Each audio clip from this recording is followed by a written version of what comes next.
حكايتنا بتبدأ مع بنت اسمها جين، كاتبة مبتدئة واللي بتبقى عايشة في بيت فقير مع باباها ومامتها وباقي إخواتها. وبتكون جين بنت رقيقة وبتحلم بحياة رومانسية على عكس مامتها، واللي بيكون كل همها إنها تجوز جين لشخص غني علشان يخلصهم من الفقر. وبنشوف والد جين واللي بيكون كاهن في الكنيسة، والصبح بياخد كل عيلته وبيروحوا على الكنيسة، لكن بيسيب ابنه جورج مع الخادمة، وده لأنه فاقد القدرة على النطق وبيكون التعامل معاه صعب. وبعد الكنيسة بتروح جين مع أهلها لقصر سيدة من أغنى أغنياء المدينة اسمها ليدي جريشم، واللي بتكون بتدور على عروسة لابن أختها ويزلي. وبتبقى مامة جين بتخطط لجواز جين من ويزلي لأنه بالنسبة لها عريس لقطة، وده لأنه الوريث الوحيد لعمته، وبجوازه من جين هينتهي كل مشاكلهم المادية وهتكون حياتهم أفضل.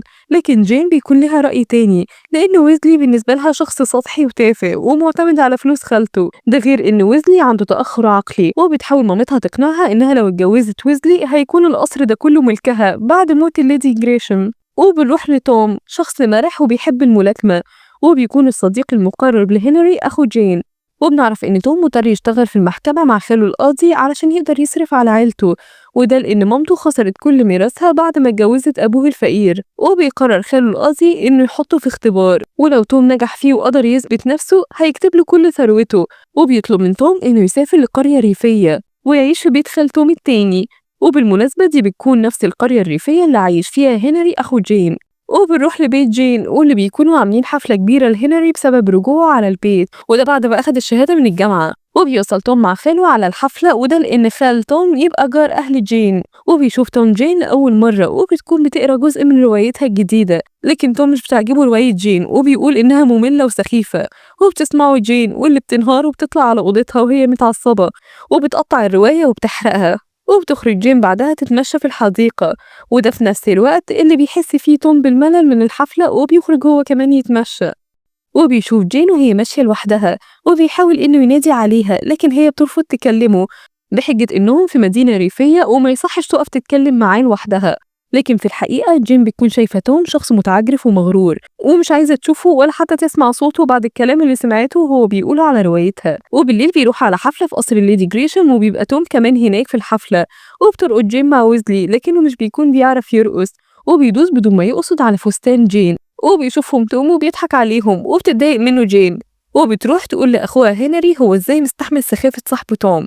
وبيبقى توم واقف وراها وسامعها وبيطلب منها ترقص معاه، فبتحس جين بالإحراج وبتضطر إنها توافق. وبتبدأ جين تكتب عن توم في مذكراتها، وبيبدأوا يشوفوا بعض أكتر خلال التجمعات العائلية. وبيشوف توم الجزء المرح في شخصية جين لما بتبدأ تلعب مع بنات وشباب القرية.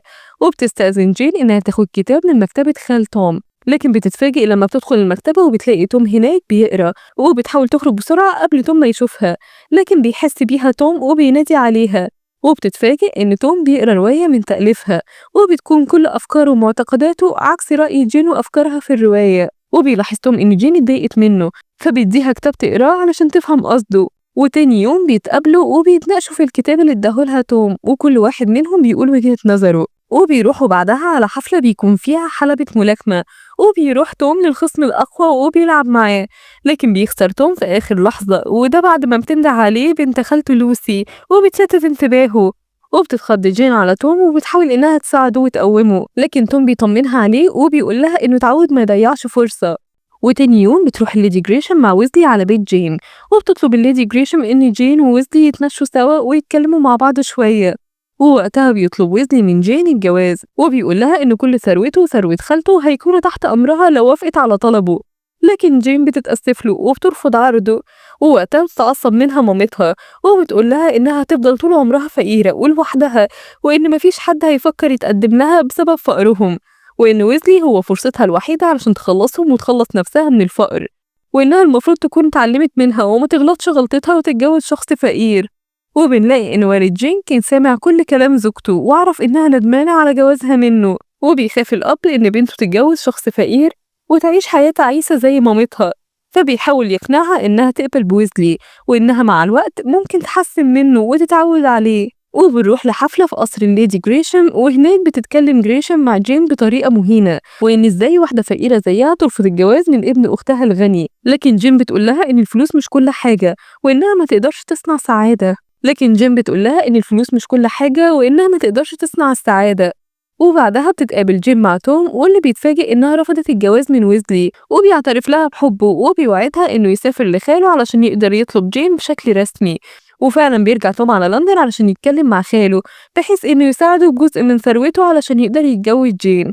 وبتسافر بعدها جين من ورا أهلها مع أخوها هنري على لندن، وبيستقبلهم توم في قصر خاله، لكن بيتفاجئوا برفض خاله للجواز، وده بعد ما بيوصلوا جواب بحقيقة جين وإنها فقيرة وهربت من أهلها علشان تتجوز توم. وبتسمعهم جين ووقتها بيقول لها توم إن برفض خاله مش هيقدر يتجوزها لأنه بيعتمد بشكل كامل على ثروة خاله، وإنه لو عصاه وخالف أوامره هيحرمه من الثروة ومش هيقدر يصرف على والدته وإخواته. وبتتصدم جين من رد فعل توم واللي اتخلى عنها بسهولة، وبتسيبه وبترجع على القرية وبتعتذر لمامتها إنها خذلتها. وبيعدي وقت وبتعرف جين من هنري أخوها إن توم خطب، وبتزعل جين وبتقرر إنها تروح لويزلي وتوافق على الجواز منه، لكنها بتعرف منه إنه مش هو اللي بعت الجواب لخال توم، فبتتأكد شكوكها تجاه جريشم وإن هي اللي بعتت الجواب. وفي طريقها بتقابل جين توم واللي بيعتذر لها لأنه تخلى عنها وبيقول لها إنه مش هيقدر يكمل حياته بدونها.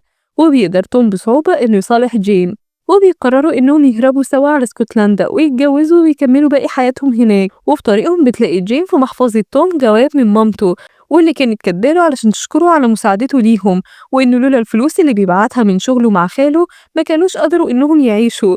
وبتتصدم جين وبتحس إنها كانت أنانية لما فكرت في نفسها بدون ما تفكر في اللي حواليها، وبتعتذر لتوم وبتقوله إنها مش هتقدر تكمل لأنهم لو كملوا حياتهم سوا عيلته وعيلتها هيتدمروا، ده غير إن أهله مش هيلاقوا فلوس يعيشوا منها، وده بعد ما هيخسر شغله مع خاله. وبيحاول توم إنه يقنعها إن أهم حاجة إنهم يفضلوا سوا وإنه هيشتغل وهيعمل كل اللي يقدر عليه علشان يساعد أهله، لكن جين بتكون شايفة إنه مهما هيعمل مش هيقدر يجمع فلوس تكفي حاجة أهله وإخواته وتكفيهم هما كمان علشان يبنوا حياتهم. وبتودع جين توم وبترجع لقريتها وبتلاقي البيت فاضي، وبتعرف إن كل أهلها خرجوا يدوروا عليها. وبترجع مامتها على البيت وبتفرح لما بتلاقي جين قاعدة بتعزف على البيانو، وبتحضنها مامتها وبتحاول إنها تواسيها وتقويها. وبعدها بتقابلهم الليدي جريشم في الطريق وبتقول لهم إنها فسخت خطوبة ابن أختها من دين، وده بعد ما القرية كلها عرفت بهروبها. لكن بيقاطعها ويزلي وبيطلب إنه يتمشى مع جين، وبيقول لها ويزلي إنه بيحترم رغبتها في إنها ما تأسسش أسرة إلا إذا كانت عن حب، وبيوعدها إنهم يفضلوا أصدقاء. وبتقوله جين إنها مش هتتجوز وإنها قررت تكمل باقي حياتها عايشة مع رواياتها وقصصها وبس. وبتعدي سنين كتير وبنشوف جين في حفلة، وده بعد ما كبرت في السن وبقت كاتبة مشهورة، وبنعرف إنها ما اتجوزتش لغاية دلوقتي. وبتتقابل مع توم واللي بيكون مدعو للحفلة مع بنته، وبنعرف إنه سماها على اسم حبيبته جين. وبتطلب بنت توم من جين إنها تقرأ لها جزء من رواياتها، وبتوافق جين. وبينتهي الفيلم مع توم وهو بيسمع جين وكأنه بيفتكر أول مرة شافها فيها.